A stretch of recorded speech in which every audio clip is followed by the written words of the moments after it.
Ray, we're ready to continue on with South Carolina.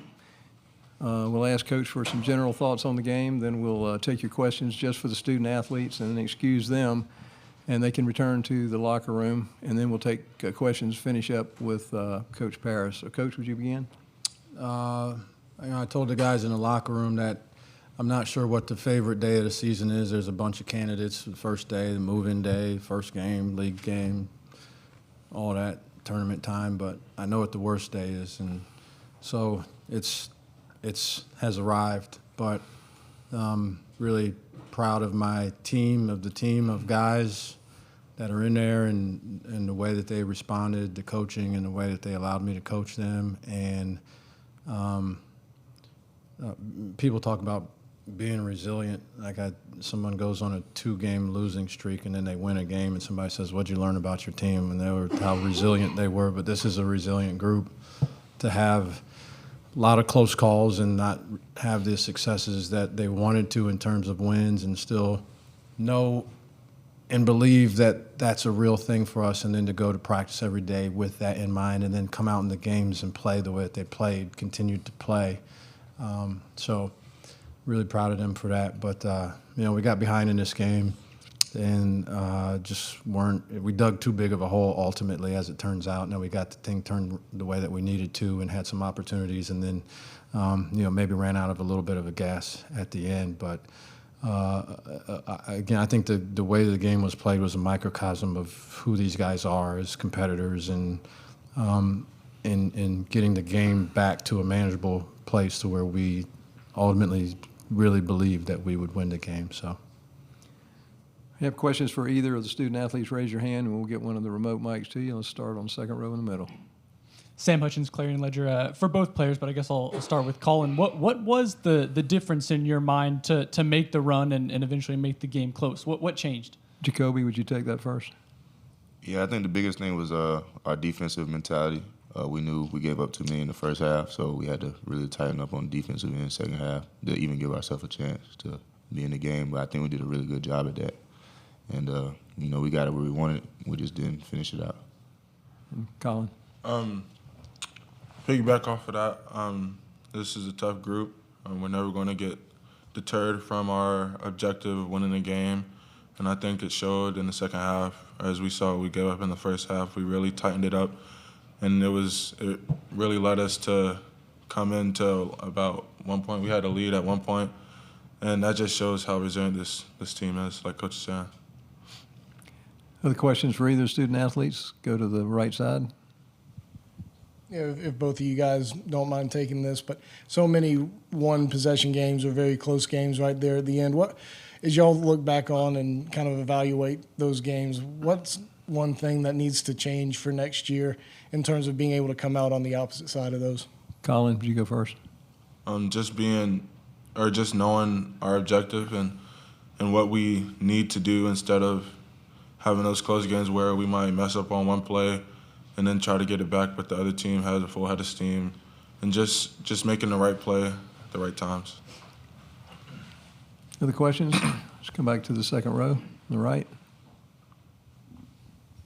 Again, if both players don't mind answering, Coach Cal was just in here, Calipari, and he was saying South Carolina, if they're in a different league, he's confident that your record is much, much better. I'm curious how you guys will reflect on this season with the record and maybe not equating to some of the performances. Colin? I would say this record that we had doesn't reflect the team that we had. This is a really, really good squad. Even rivals last year's squad. This is a really good team. We just couldn't figure it out late game situations, and especially in away games. But I would say we wouldn't be hanging our heads on this year. It's a lot to learn from this year, especially going next year. Going off of what he said, I think we could have just been just as fine as in this conference, if you want to be honest. Like Coach said, we were in a lot of games. It came down to a few plays. Those go our way, or we make those go our way, the season would have been a lot different. So I don't think the conference was the problem. You got time for one or two more? Let's take it on the right side first.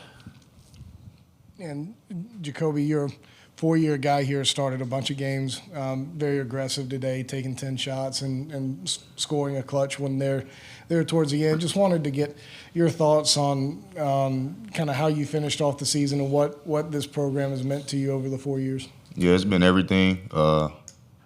Two staffs, but this staff for 3 years. I'm around them more than I'm around my actual family every day throughout the week. So this is like my family, and I have a bond with all these guys and these coaches for the rest of my life. The program is in great hands. I'm gonna be coming back to the games, and I expect to see the Gamecocks doing big things here on out. Okay, last question on the left. For Colin, just curious, have you made a decision on whether you come back next year or enter the NBA draft? What are your thoughts on that? That's a discussion for my family, coaches, and my inner circle to discuss later on. Okay, we'll excuse the student athletes. You can return to the locker room. All right, thank you. Appreciate it.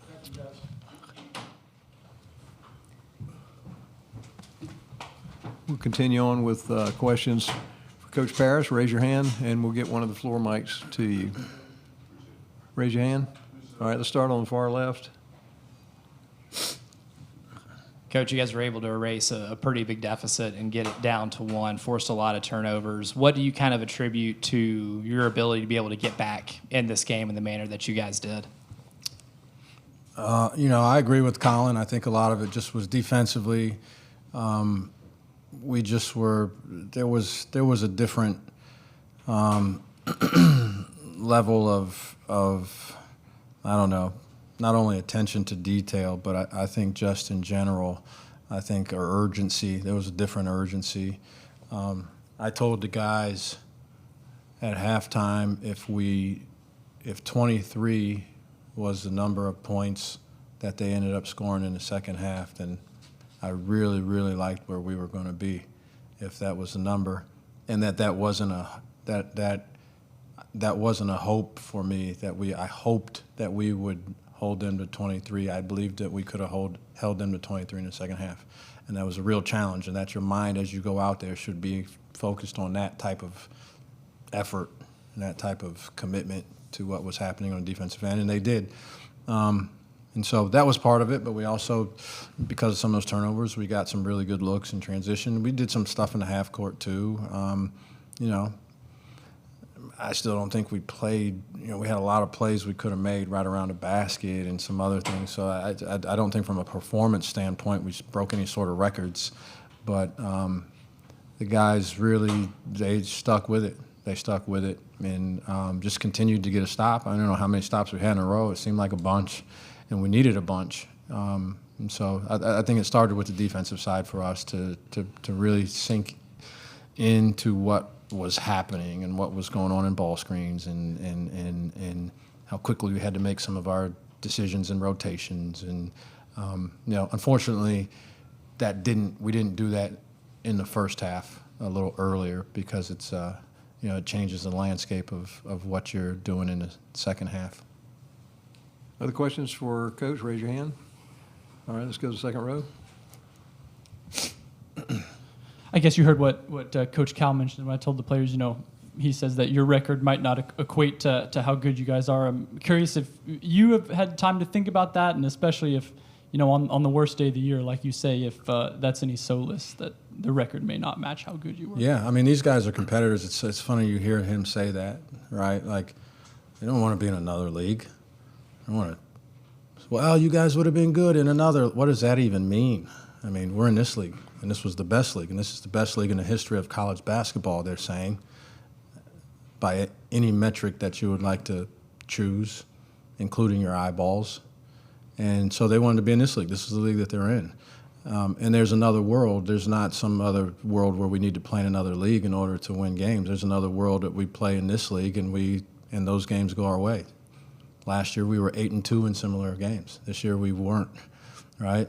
And so that's all it was. And they wanted to be in that. There were some things that we didn't pick up quickly enough in order to win those close games. I mean, there can be reasons why some teams win a lot more of those games, some teams don't. Experience in certain positions might be part of it, but I don't think I would do the disservice to these guys of sort of, you know, I don't know if we played in the, no disrespect to the SoCon. I was in the SoCon for 5 years. If we played in the SoCon, we'd have a better record too, maybe. I don't know. We're in the SEC, and we play the SEC teams. And we played a lot of SEC teams in a way where at one point in the game, they thought the game was over. They thought they were going to lose the game. And we just were not able to get to the finish line in enough of those games.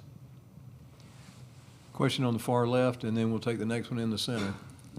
Do you have any kind of personal feel on what Colin is thinking, and when you have your opportunity to talk with him and his family, do you believe he's ready to go ahead and make the step to the next level, or with the way things are now, the deal that you guys could offer him, do you think it would be enough to entice him to come back for another year? Yeah, I mean, I don't know what he's thinking. First, second of all, like, we just got done with a difficult season that our guys should get a lot of credit. I mean, I don't know if people know anybody. It used to be 18 to 22. You say now it's 17 to like 26 is the window of the age of these guys. But I don't know if you know many young people in that group. Generally speaking, they're pretty quick to pivot if there's adversity in front of them.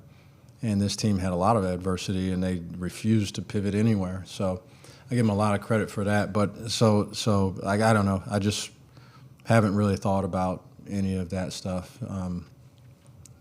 There'll be a lot of people that will be making a decision on whether they're going to go to the draft or stay, and certainly there are more incentives to stay in college these days than there have been. But I mean, I've always believed if this is about these young men and trying to help them, and when their opportunity is the right opportunity, they should do exactly what's the best that they believe is the best for them. And so if I can provide a little advice for him, it won't be slanted in any direction. And so that's just not who I am.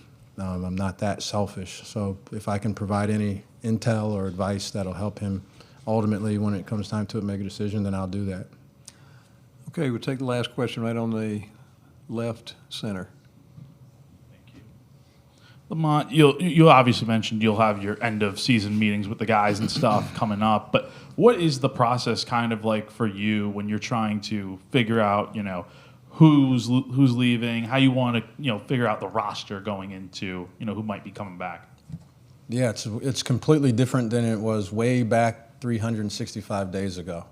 And then obviously when you look back 2-3 years ago, things are completely different. So decisions on both sides are being made by or based on different things than they have been. And so, the one thing that's a little bit unfortunate is a lot of these decisions might end up being, I mean, there probably are some business decisions that are going to be made across the country. Does it make it feel a little more transactional? Absolutely. But in some circumstances, it'll make those meetings easier. So we'll start those. I don't even know when. It'll be soon. They're starting sooner and sooner. So we'll start those meetings soon, and we'll, like with anything that we do, we will lead with honesty, and then people will come to conclusions and decisions. Thank you. Thanks.